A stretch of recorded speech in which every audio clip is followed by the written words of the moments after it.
Nous, dans notre projet Fil Rouge, ce qu'on souhaite incorporer, on a dit, hein, on aimerait donc avoir une machine déjà sur laquelle on aurait de l'Active Directory, hein, donc un Windows Server. Alors, on peut aller sur le 2019, hein, comme ça c'est par rapport à ça que je travaillerai.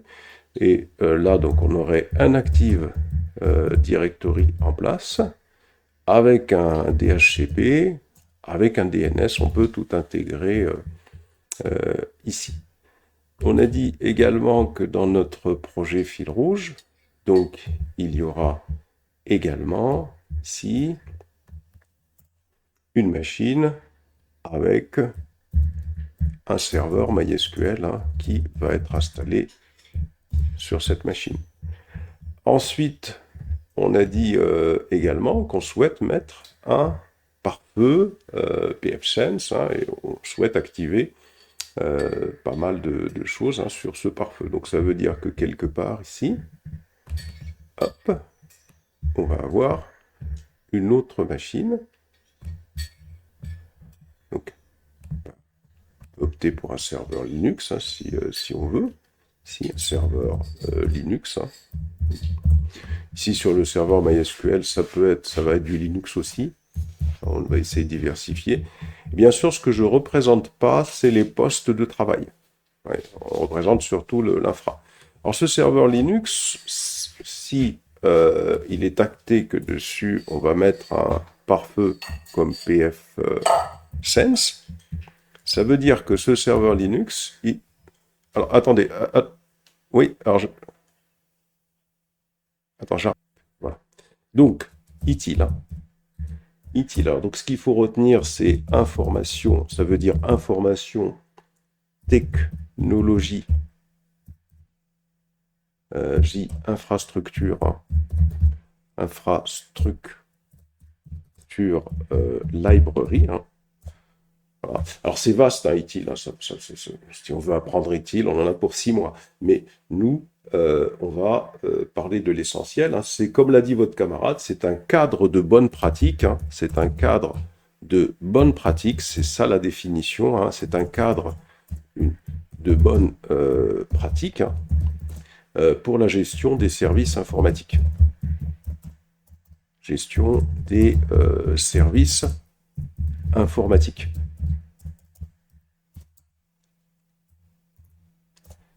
Et l'idée, si vous voulez, générale de ITIL, c'est tout simplement d'aligner les services informatiques sur les besoins de l'entreprise, hein, puisque généralement on a les entreprises qui ont besoin de services informatiques. Ben, l'objectif de ITIL, c'est de pouvoir les aligner, hein, faire en sorte qu'ils correspondent exactement, les services informatiques, faire en sorte que les services informatiques correspondent exactement, si vous voulez, aux besoins de l'entreprise. Alors, je me suis trompé, c'est technologie, hein, j'ai écrit n'importe quoi. Voilà. Donc, l'objectif, si vous voulez, hein, l'objectif, c'est d'aligner, hein, les services IT, hein, on va les appeler comme cela, pour les besoins de l'entreprise. C'est ça l'objectif, dit-il, hein, pour les besoins de l'entreprise. Et donc l'idée, si vous voulez, de ces bonnes pratiques, c'est tout simplement de pouvoir améliorer l'efficacité et la qualité des services fournis, hein.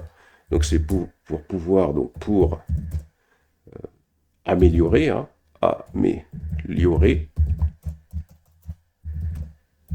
l'efficacité, hein, l'efficacité et la qualité des services fournis.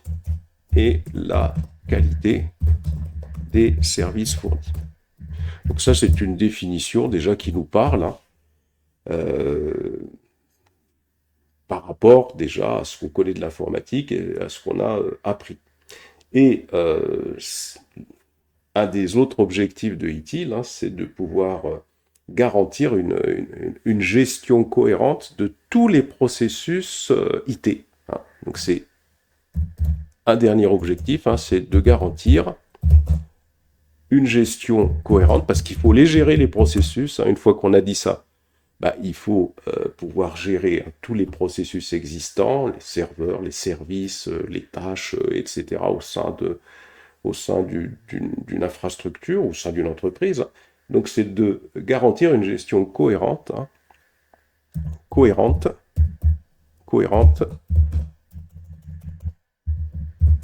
de tous les processus, hein, IT. Et là, ça commence à nous parler, ça. Vous voyez, parce que jusqu'à présent, ici, c'est des définitions d'ordre général. Et là, ça, c'est quelque chose qui commence à nous parler, gestion cohérente de tous les processus cités. Ça signifie donc très probablement qu'il va y avoir des services qu'on va pouvoir mettre en place dans notre infrastructure pour pouvoir nous aider dans ce sens-là. Et pour terminer cette présentation, dit-il, avant de revenir sur le schéma, pour terminer cette première présentation, ce qu'on peut dire également, c'est que ITIL, il propose des pratiques,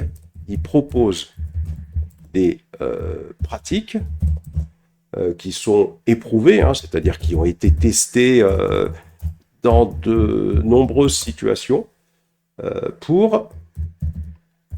Alors pourquoi? Pour la gestion des incidents, comme l'a expliqué notre camarade tout à l'heure, la gestion des incidents, c'est-à-dire que quand il y a problème qui se pose au sein de l'entreprise, ITIL propose une pratique pour pouvoir gérer les incidents, pour pouvoir gérer les problèmes également, la gestion des problèmes,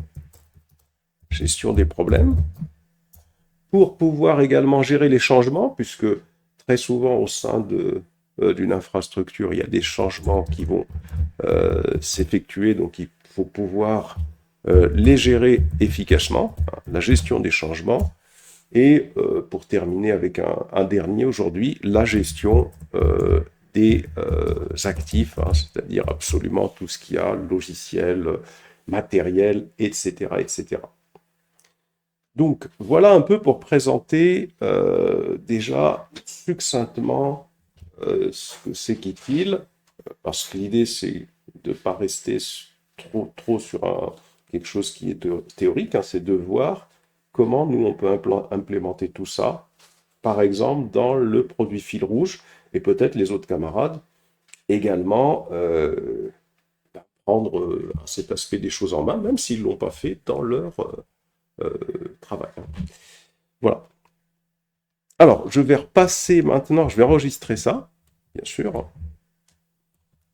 Enregistrer sous, je vais appeler ça cours utile. Hein. On commence un peu par ça. Et je vais revenir sur la présentation.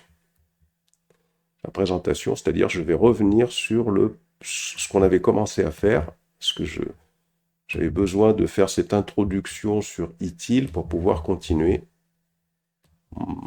Voilà. Donc je reviens, vous voyez, sur notre produit fil rouge. C'est bien ça. Voilà, on l'a ici en ligne de mire. Hein. Donc, ce qu'on peut dire ici, c'est que on a notre infrastructure, et comme on vient de l'expliquer, pour, si vous voulez, que ce produit fil rouge s'intègre dans une démarche professionnelle, ça veut dire que on doit impérativement lui incorporer des outils qui vont permettre de pouvoir justement mettre en œuvre ITIL, hein, c'est-à-dire toutes ces bonnes pratiques informatiques. Il y a des outils dont nous a parlé Célim, hein, qui sont très importants à savoir installer, pas maîtriser, mais utiliser et puis mettre en œuvre, ou au moins savoir comment ils fonctionnent. Ce sera intéressant de faire un travail là-dessus. Vous avez un outil qui s'appelle GLPI. Il y en a d'autres, hein. On peut avoir du Jira à la place si on veut. On va rester sur celui-là. Donc vous avez un outil qui s'appelle GLPI. GLPI. GLPI. Alors GLPI, qu'est-ce que c'est? Alors GLPI, c'est tout simplement un logiciel open source qui permet, c'est un logiciel open source de gestion de services informatiques. Donc GLPI, on va le mettre ici, on va le descendre ici, on va l'agrandir ici. Hop.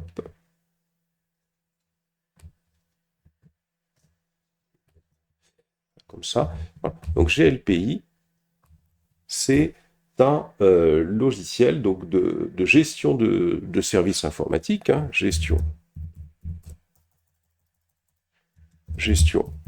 de services informatiques.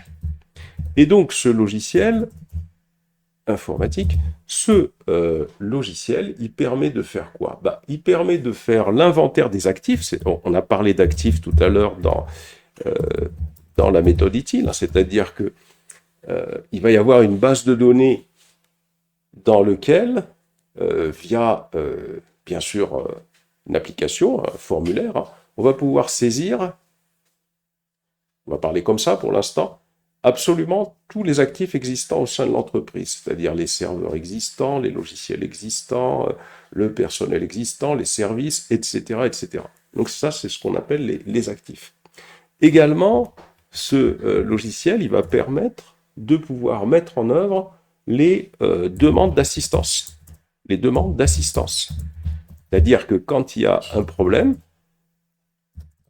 j'avais entendu parler de hotline, par exemple, ou de services informatiques, eh bien, dès qu'il y a un problème, on va pouvoir ouvrir un ticket, effectivement, d'incident et définir la priorité du problème pour qu'il soit traité en priorité par rapport aux autres. Il y a un phénomène d'escalade dont on reparlera, à savoir que quand un technicien ne peut pas résoudre le problème, donc il va être transmis à... Excusez-moi, problème de batterie. Voilà, donc les demandes d'assistance, c'est un produit qui permet de gérer les demandes d'assistance. On a vu tout à l'heure, vous voyez que la définition dit-il que la gestion des incidents et des problèmes est traitée par ITIL. Donc tout ce qui est également gestion des changements, gestion des changements, quand on évolue un serveur vers une autre configuration, par exemple, la gestion des changements et des incidents. Vous voyez que c'est un outil qui est fondamental dans un environnement informatique. Alors Jira également, on aurait pu utiliser un produit comme Jira à la place, et c'est pas le seul produit existant, mais c'est un produit qui est quand même assez largement utilisé. Donc, je vais tout simplement le relier au réseau. Donc ça veut dire que à l'intérieur de ce serveur, il va y avoir une base de données. Cette base de données, elle a un nom. On appelle cette base de données la CMDB. La CMDB. Attendez, excusez-moi. On va descendre plus bas.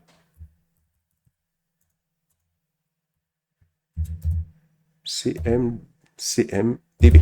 Voilà. Donc cette base de données, elle porte un nom, cette base de données, qui permet, si vous voulez, de gérer tout le parc informatique. En fin de compte, c'est cela. Donc on va pouvoir gérer tout le parc informatique, on va pouvoir suivre les incidents. Et dans cette base de données, ce qu'il y aura d'intéressant, c'est que à chaque fois qu'un problème aura été résolu, eh bien, dans cette base de données sera mentionné le problème exact, où est-ce qu'il s'est passé, qui c'est qui a bien sûr remonté l'incident, quel est le technicien qui l'a résolu et comment ça a été résolu. Et ça, c'est super intéressant parce que ça veut dire que si un problème identique se présente, supposons, eh bien, pas de problème, on peut se connecter à cette base de données pour retrouver la façon dont le problème doit être résolu. Donc ça vraiment déjà, quand on explique cela, on comprend l'apport certain que ça va avoir dans une société. Il y a un autre outil maintenant qui est très intéressant parce que la problématique de cet outil quand il fonctionne tout seul, c'est que on se dit ok, dans un petit réseau comme celui-là, pas de problème, je vais mettre à jour ma base de données, je vais saisir mes serveurs, je vais saisir mes actifs, je vais saisir les utilisateurs, je vais créer des groupes, etc., etc. Mais supposons que j'ai un service dans lequel il y a 1000, 5000 machines, des milliers d'utilisateurs, des centaines comment dirais-je, donc de mises à jour possibles, etc., etc. Gérer tout ça à la main, c'est pas possible. Et c'est pour ça qu'il y a un autre outil. Alors, il n'y a pas que celui-là, bien sûr. Hein. Moi, je donne les outils sur lesquels vous pouvez aller. Il y a un autre outil qui s'appelle OCS Inventory, qu'on va mettre en ligne. Alors, on peut mettre ça sur un autre serveur. Hein. Hop, ça. Voilà.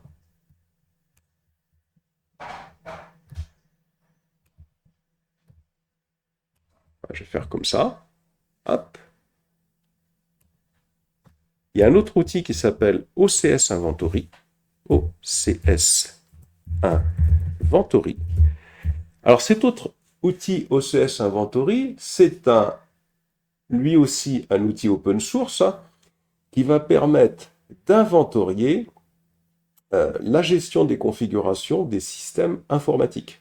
C'est-à-dire qu'il va, lui, avoir la possibilité de collecter des informations détaillées sur le matériel et les logiciels installés sur les machines du réseau. Alors, pour ça, hein, c'est-à-dire donc, on va juste écrire déjà c'est quoi hein. Donc, c'est un outil pour inventorier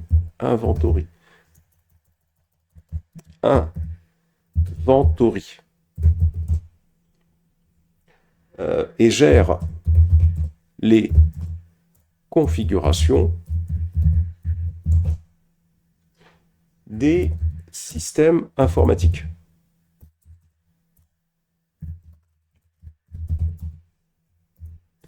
Et de plus, hein, cet outil-là, hein, il collecte, c'est ça qui nous intéresse beaucoup, hein, des informations détaillées sur le matériel et les logiciels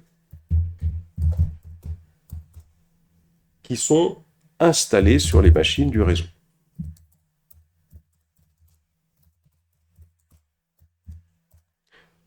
Alors pour ça, bien sûr, on se dit, mais comment il fait?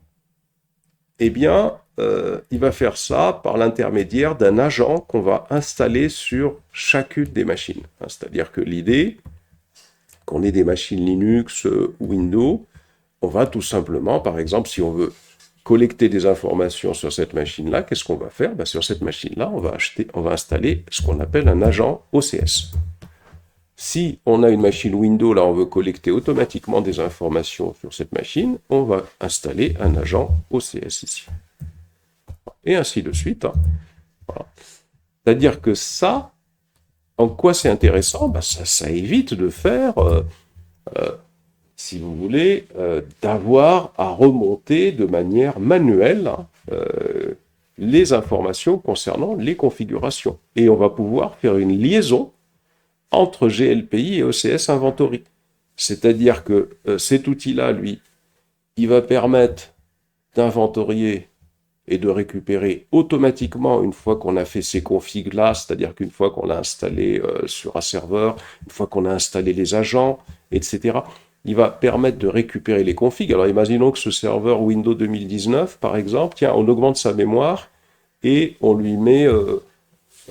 par exemple, un disque dur en plus. Eh bien, ça, c'est une information qui pourra être remontée de manière automatique hein, sur OCS Inventory. Et hop, ici, au niveau de la gestion des actifs, cette information, elle va être mise à jour puisqu'on va pouvoir faire une liaison entre GLPI et OCS. Et ça participe énormément, si vous voulez, à la mise en œuvre de ITIL. Il n'y a pas que ça, hein, bien sûr, hein, mais déjà, si vous voulez, quand on veut prendre en main quelque chose, l'idée, c'est déjà de comprendre à une petite échelle comment est-ce que des outils comme ceux-là, comme GLPI et OCS Inventory, nous permettent de pouvoir gérer bien plus efficacement une infrastructure informatique et donc les services qui seront proposés par cette infra. Parce que le fait qu'il y ait déjà ces outils-là qui sont en place, ça va permettre de pouvoir, dès qu'il y a un incident, on va pouvoir le gérer efficacement. Hein. Imaginons par exemple, je ne sais pas moi, qu'il y a un Windows 2000 Server, ce Windows 2000 Server 2019 par exemple, de temps en temps, bah, il a un problème et puis il y a un message qui s'affiche. Hop, donc on le signale, le ticket d'incident va être saisi. Ensuite, il y a des techniciens qui vont traiter le problème. Une fois que le problème aura été traité, on va indiquer comment il a été traité. Et une fois qu'on a indiqué comment il a été traité, ce problème-là, on va régler le problème. Mais on indiquera dans la base de données comment il a été traité. Si le même problème ressurgit, le même incident, pardon, attention, hein, le même incident ressurgit, eh bien, on pourra se connecter à cette base de données pour avoir les directives hein, pour pouvoir résoudre l'incident. De plus, si on constate qu'un incident se reproduit assez souvent, eh bien, il va falloir cette fois-ci chercher à le résoudre définitivement, hein, afin qu'il ne se reproduise plus. Et cette base de données, d'ailleurs, ce qu'il y a d'intéressant, c'est comme elle permet de surveiller le service informatique vraiment de très près. Eh bien, on va pouvoir, si vous voulez, analyser les données, les données concernant les problèmes qui ont eu lieu pour essayer de prédire ceux qui vont avoir lieu et ce qu'il faut faire pour qu'ils n'aient pas lieu. Donc on a une démarche qui est proactive, hein, en fin de compte, pour que notre service informatique tienne. À côté de ça, vous voyez, quand on a des outils comme ça suffit toujours pas. C'est-à-dire que, posez-vous la question suivante, tiens, si, avec les explications qu'on vient de donner, on explique donc que quand un problème survient, il faut que ce soit un utilisateur ou un administrateur qui relate le problème pour qu'il soit saisi dans GLPI. Mais ça, c'est pas bon. C'est-à-dire, il ne faut pas qu'il y ait que cela. Imaginons, par exemple, imaginons qu'en pleine nuit ou quand il n'y a personne, il y a un incident qui se produise. Vous voyez, il faudrait qu'on en soit informé immédiatement et que le ticket soit saisi automatiquement ici. Eh bien, avec des outils, vous voyez, c'est-à-dire, c'est ça aussi l'idée. Hein. Alors, je vais remonter ça un peu ici, là. Ici. Je vais juste faire ça pour qu'on ait plus de place. Hein. Hop. Notre réseau, il est là. Alors bien sûr, il y a d'autres outils que OCS Inventory. Hein. J'aurais pu faire Jira avec un autre outil, Fusion Inventory par exemple également. Voilà, il n'y a pas que ça. Hein. Non. Partons. On peut partir déjà sur quelque chose et si des camarades souhaitent expérimenter autre chose, une fois qu'on a compris le principe, c'est pas un problème. Ensuite, donc, si vous voulez, l'idée également, c'est, on se dit, bah tiens, on souhaiterait que le réseau ou les serveurs soient surveillés de manière en temps réel, que si un problème surgit, une alerte, bien évidemment, soit tout de suite expédiée aux administrateurs d'infrastructure, mais on souhaite également qu'un ticket soit créé automatiquement. Et bien ça, c'est possible également, c'est-à-dire qu'on a la possibilité de mettre en place au choix. C'est vraiment au choix. On peut mettre en place ici, en fonction, un serveur. Par exemple, on peut mettre en place ici un serveur Nagios, si on veut, ou Zabbix, si on veut, ou Prometheus, si on veut, avec du Grafana. Hein. Et l'idée, c'est tout simplement de configurer, si vous voulez, ce serveur. Configure L'idée, c'est quoi? C'est de définir ce qu'on appelle des statistiques de service, c'est-à-dire qu'est-ce qu'on veut surveiller. Puisque généralement, c'est comme ça, hein. Vous installez un serveur de supervision, ça c'est ce qu'on appelle des serveurs de supervision. Donc on va écrire les serveurs, ça c'est des serveurs de supervision. Voyez? Et donc, vous installez un serveur de supervision au choix. À partir de là, ce serveur de supervision, vous allez définir ce qu'on appelle des statistiques de service. Qu'est-ce que c'est qu'une statistique de service? Il faut définir dans cette infrastructure ce que vous souhaitez suivre. Par exemple, le serveur Windows Server 2019, les statistiques de service qu'on souhaite suivre, c'est sa capacité processeur et mémoire. On veut avoir un serveur, par exemple, qui soit quand même suffisamment robuste, surtout s'il doit recevoir pas mal de requêtes. Peut-être que l'on veut également suivre le flux réseau entrant et sortant, hein, donc ça dépend de ce qu'on souhaite suivre. Et à partir de là, si un incident, on définit des seuils, hein, c'est-à-dire qu'on va dire au-delà de tel seuil, par exemple la mémoire, si elle descend au-delà de 30% de ses capacités en mémoire libre, à partir de là, ça va engendrer automatiquement une alerte. Donc on va alerter un administrateur et on va bien sûr créer un ticket ici. Oui. Et qui c'est qui va créer le ticket? C'est ce serveur de supervision. On ne va pas attendre que l'administrateur soit informé et c'est lui qui va créer le ticket. Non, non, on peut créer le ticket automatiquement. Et vous voyez que ça, c'est extraordinaire, hein. C'est-à-dire que là, ça veut dire qu'on automatise encore quelque chose, hein. Et ça, c'est pas mal. Alors, à côté de ça, lorsque ces éléments sont mis en place sur le réseau, eh ben, on peut également les sécuriser. En termes de sécurité, nous, jusqu'à présent, on a parlé par rapport à notre projet fil rouge que de OpenSense, ici, le firewall, d'accord. On a parlé de Active Directory, on sait qu'on peut faire pas mal de choses avec Active Directory, hein, dans ce sens-là.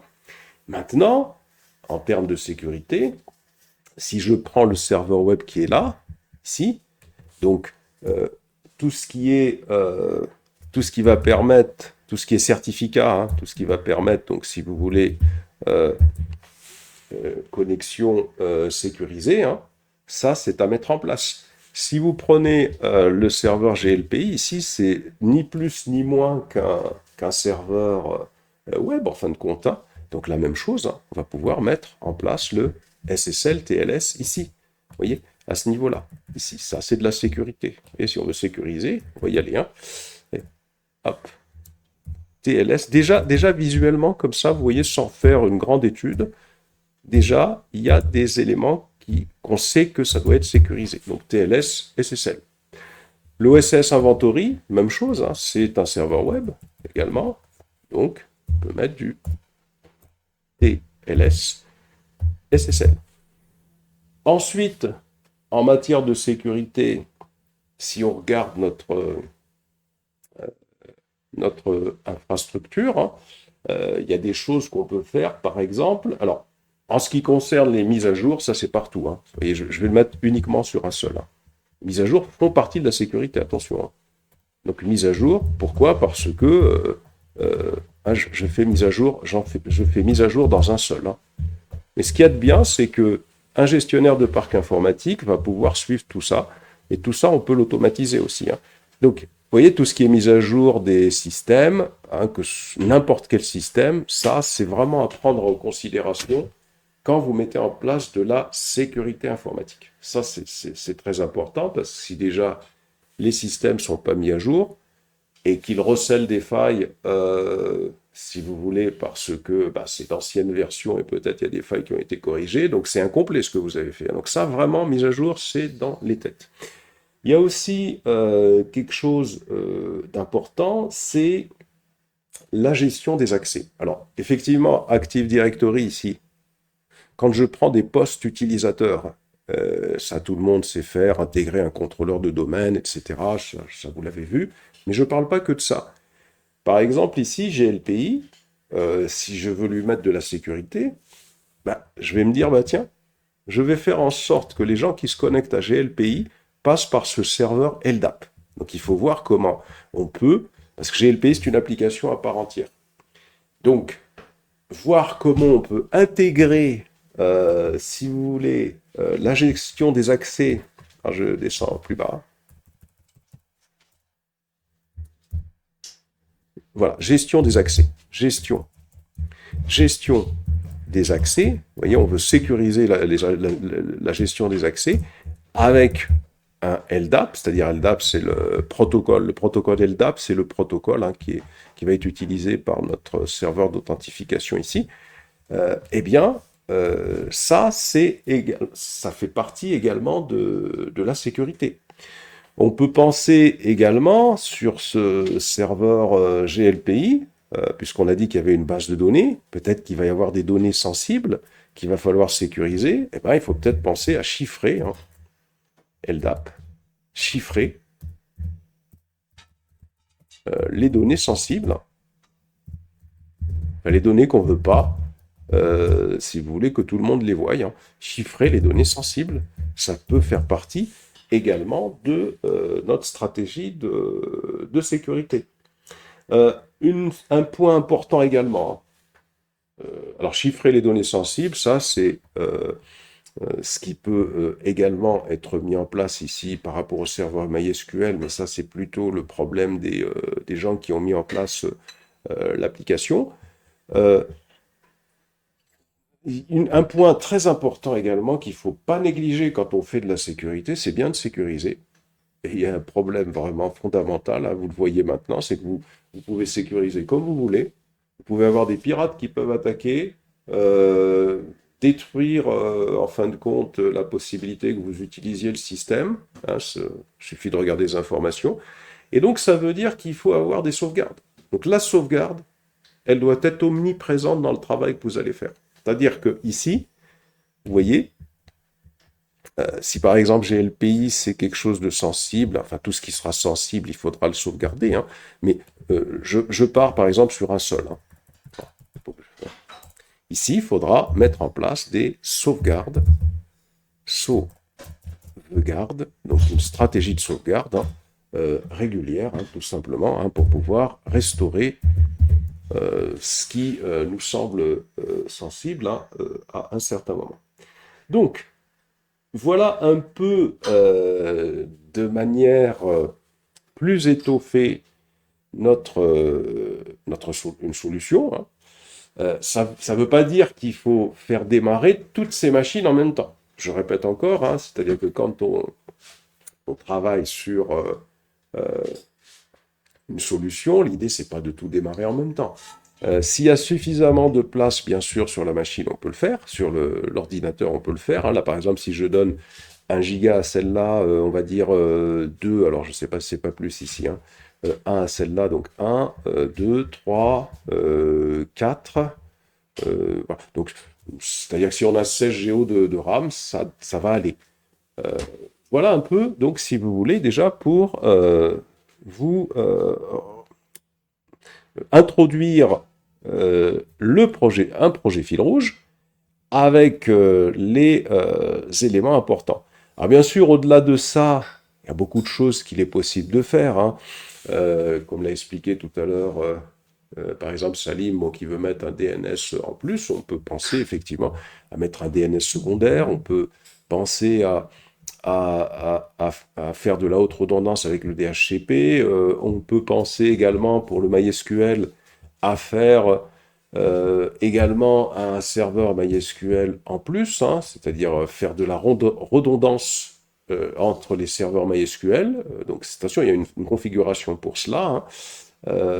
On peut penser également, ben voilà, pour le serveur web, même chose, hein, s'il doit être très sollicité de l'extérieur, par exemple, oui, il y a beaucoup de choses hein, qu'on peut penser à faire, mais déjà, il faut partir sur une base, et là, vous voyez, on a quelque chose qui tienne la route. Alors, je vais arrêter l'enregistrement. Donc, Donc, si vous voulez, vous, effectivement, vous n'allez pas arriver vous pouvez pas arriver à l'examen et tout traiter. Ceux qui ont le temps de tout traiter, bah, tant mieux, hein. S'il y a des camarades bah, qui se disent, attends, moi, ok, ça, je vais le faire. J'installe l'Active Directory, j'installe le serveur Linux, j'installe toutes ces choses-là. Je fais en sorte déjà que tout ça fonctionne. Et puis, bien sûr, à côté de ça, comme il faudra de toute façon, en matière de sécurité, étoffer un peu le sujet pour pouvoir mettre en œuvre des GPO, par exemple, des stratégies, oh là là, stratégies locales ou de domaine. Hein. Voilà, donc comme il faut l'étoffer un peu, parce qu'il faut bien sûr faire montrer, si vous voulez, que les outils qu'il y a sur ce schéma, vous les mettez en œuvre. Peut-être que ici, sur ce serveur Linux, vous allez peut-être, ou alors peut-être il y aura un autre routeur, mais déjà, il faut commencer comme ça. Mais déjà, rien que sur ce serveur, par exemple, peut-être vous allez vous dire, bah, tiens, je vais mettre également une fonction VPN ici, parce que je souhaiterais que de l'extérieur, des gens aient accès sur des postes de travail qui pourraient se trouver quelque part ici. Hein. Donc là, j'étoffe un peu là, attention. Hein. C'est-à-dire que là, on peut étoffer le contexte, hein, PC, par exemple ici, PC qui va être, par exemple, relié ici. Hop. Ce PC-là va être relié, par exemple, au domaine. Donc, bah, l'idée, c'est qu'il y aura un VPN, il y aurait peut-être un proxy, etc., etc. Bon. À partir de l'instant où ça apporte quelque chose en matière de sécurité au contexte que vous définissez, ça ne sert à rien de mettre un VPN en place si dans le contexte que vous définissez, il n'est absolument pas question que des employés extérieurs se connectent à leur PC. Ça ne sert à rien de mettre un serveur web ici en place si dans le contexte qu'on définirait, mais là, bon, c'est le cas, on ne souhaite pas qu'il y ait un accès extérieur à un serveur web qui sera installé ici en local. Donc, pour répondre à la question, nous, notre projet fil rouge, dans un premier temps, c'est notre machine avec 3 interfaces réseau ici, avec pfSense, notre serveur Active Directory, notre serveur MySQL et notre serveur web. Donc, dans un premier temps, c'est plutôt ces choses-là qu'il faut mettre en place. Et c'est autour de ça qu'il faut, si vous voulez, travailler. Mais rien n'empêche de présenter, si vous voulez, une configuration réseau plus complexe, dans lequel il y aura encore autre chose, hein, pour expliquer, voilà, la config dans lequel j'ai la configuration réseau, l'environnement, mon environnement de travail est le suivant, d'accord ? Et en réalité, vous, quand vous présentez votre solution, vous indiquez exclusivement les travaux que vous avez faits. La solution de sécurité que j'ai mis en place a consisté à sécuriser Windows Server 2019, à mettre en place un routeur hein, pour pouvoir mettre en place des filtres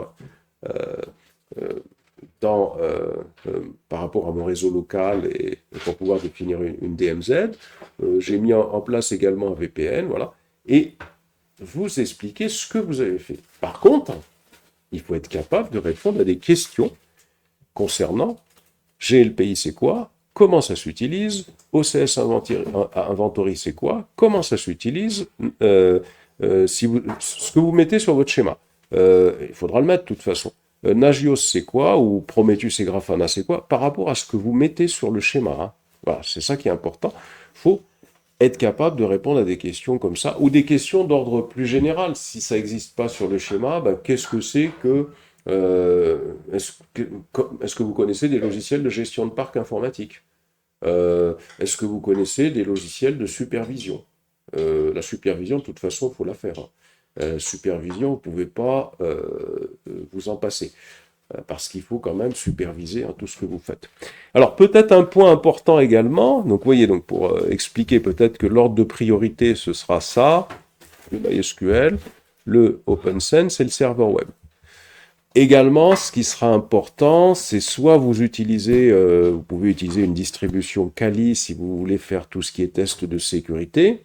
Moi, je conseille à ce que, tout simplement, dans notre réseau, vous voyez, hop, on installe une distribution Kali, ici, quelque part, vous voyez, qui permettra de faire les différents tests de sécurité, ou alors vous utilisez des outils, des utilitaires, hein. C'est pas obligatoire, mais on peut, parce que Kali, quand même, en matière de, si vous voulez, d'outils présentant vraiment tout ce qu'il faut pour pouvoir faire des tests de sécurité sur votre réseau, hein, c'est ce qu'il y a de mieux, hein, puisque tous les outils que vous pouvez utiliser, lui, il les intègre. Alors, voilà.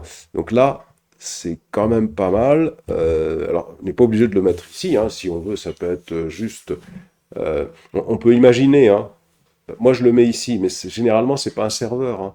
Généralement, c'est plutôt... Ça peut être un serveur que vous décidez de connecter au réseau à un certain moment pour faire vos tests. Sinon, bon, on peut le présenter comme cela.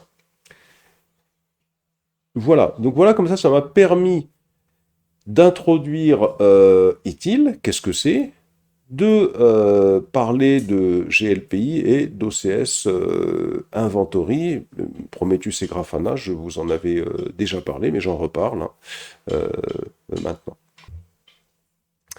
Donc, ça veut dire que, dans un premier temps, ce qu'il faut faire, c'est déjà penser à créer des machines vagrantes. Ça veut dire qu'il faudra aller sur votre... je vais venir ici sur le document, hein, ici. Hein. Ah oui, il faut que je vous le partage, le document, excusez-moi. Parce que là, je reviens ici. Hop. Voilà. Mise en place, je vais faire mise en place du contexte du projet fil rouge. Alors, effectivement, là, l'idée, c'est de créer, hein, il faut créer des machines avec Vagrant, tout simplement. Vous pouvez créer des machines avec Vagrant, tout simplement. Et ces machines avec Vagrant, ça veut dire que, hein, souvenez-vous de la procédure. Hein, la procédure, c'est c'est-à-dire se rendre, hein, sur le disque dur. Hein. Et l'idée, ce serait, deuxièmement, faut créer autant de dossiers qu'il y a de machines. Ça veut dire qu'il faudra que vous créez un dossier que vous appellerez pfSense. Vous allez créer un dossier qui va s'appeler pfSense. Ensuite, vous allez créer un dossier qui va s'appeler Windows 2019. Ensuite, vous créez un dossier qui s'appelle MySQL. Et ensuite, vous créez un dossier qui s'appelle Apache. Et ensuite, si vous voulez rajouter les dossiers pour OCS, ici, OCS, un dossier, si vous voulez rajouter le dossier pour GLPI, et si vous voulez ajouter le dossier pour Prometheus, par exemple, Prometheus ou Nagios, hein, c'est au choix. Voilà. Donc, c'est-à-dire que vous pouvez créer autant de dossiers qu'il y a de machines. Hein. Alors, bien sûr, hein, l'idée, c'est déjà de commencer avec cela.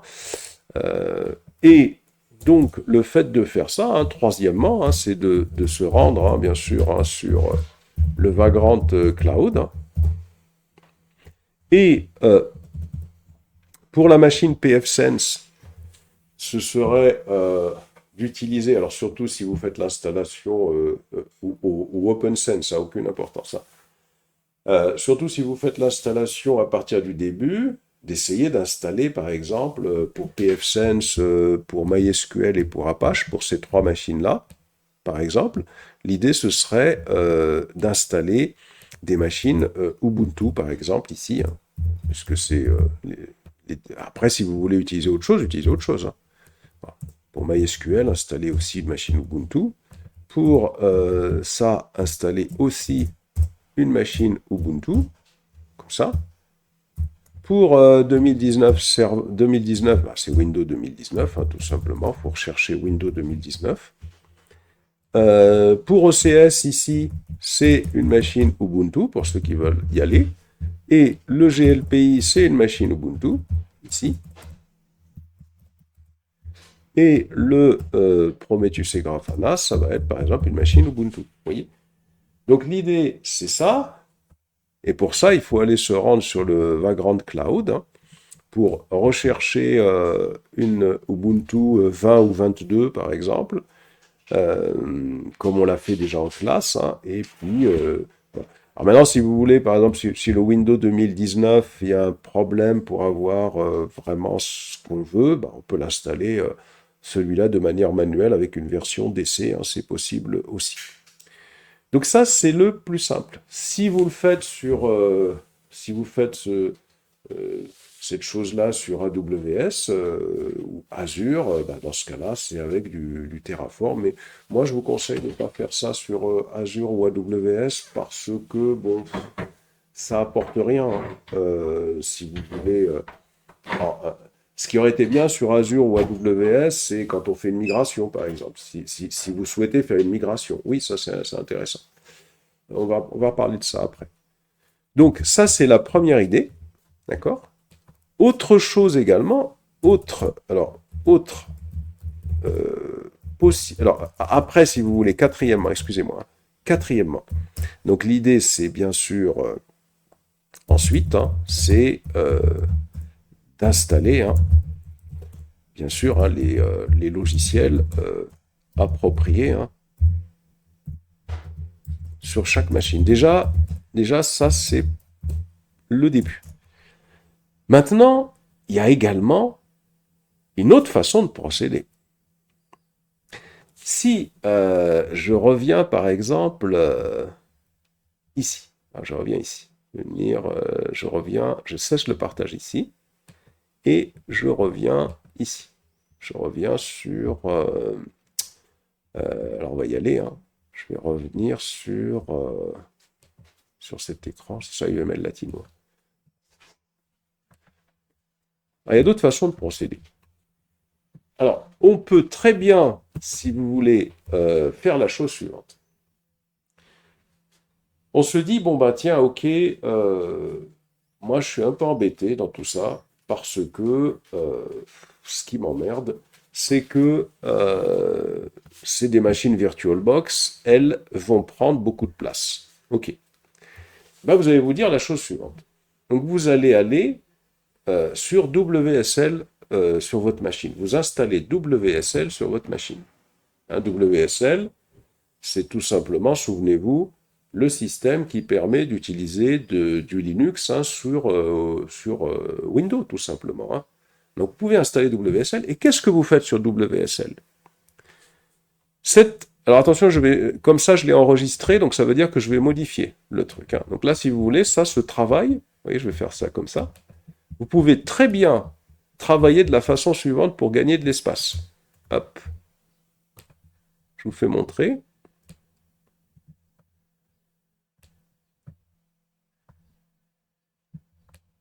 Pour gagner de l'espace et faire votre travail à l'aise. Et puis en plus, aller plus vite, hein, je vais vous dire. Hein. Eh oui. Ici. L'idée, si vous voulez, de cette autre version, je reste toujours sur la même infra. Hein. Mais regardez ce que je mets à côté, là, c'est le travail va se faire sur WSL2, c'est-à-dire WSL2. Pour les gens qui ont une machine Ubuntu, Linux directement, bon, bah, ils sont sur Linux.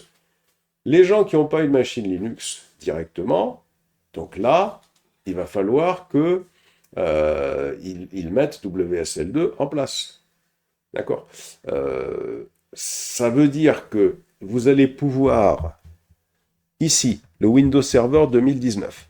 Celui-là, vous allez utiliser pour pouvoir l'installer, toujours du Vagrant, plus VirtualBox. Mais côté WSL2. VirtualBox, mais côté WSL2. Parce que quand vous avez un WSL2, quand vous avez VirtualBox qui est installé sur Windows, à partir de WSL2, vous pouvez utiliser cette machine VirtualBox pour créer des machines virtuelles à partir de WSL2. Donc, ça va fonctionner sur une VirtualBox. Et ça, regardez, tout ce qui est Linux, ça, c'est du Docker. Vous faites du Docker ici. Docker, et ça, c'est encore plus simple. Pourquoi? Parce que vous allez rechercher une image qui va permettre de faire démarrer OpenSense. D'accord? Ou alors, vous allez créer un Dockerfile pour pouvoir l'exécuter. Je vais écrire tout ça. Donc ça, c'est-à-dire que ici, alors attendez, parce que là, j'aurais peut-être pas dû faire ça. Ça, ici, cette machine, c'est sous Docker, toujours sous WSL2. Serveur MySQL serait sous Docker. Et ici, cette machine-là, ici, elle serait sous Docker également. Ici. Vous voyez? Là, le GLPI, il serait sous Docker également. Et ça, c'est super intéressant, ça, parce que ça, non seulement ça vous permet de gagner de l'espace, d'accord? Et même pour la... voilà, ça vous permet de gagner de l'espace et de faire fonctionner pas mal de choses. Ici, le OSCS Inventory, ce serait sous Docker également, ici. Je peux le faire sous Docker, hein. Comme le Kali, je peux le faire aussi sous Docker. Faire tout ça, tout ce qui est Linux, je le fais sous Docker. Bon. Et ça, c'est super intéressant parce que,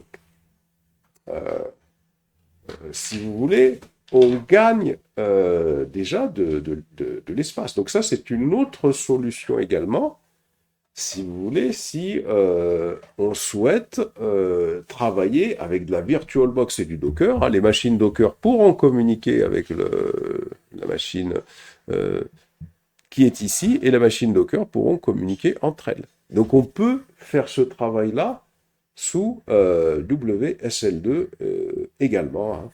Et donc, parce que Docker, ça permet de containeriser des applications, c'est plus léger que la VirtualBox. Et on peut faire ça côté WSL2. Alors, je ne sais pas si j'ai été clair là. Ça va ou pas? Ça va pour le schéma là? Je vais enregistrer.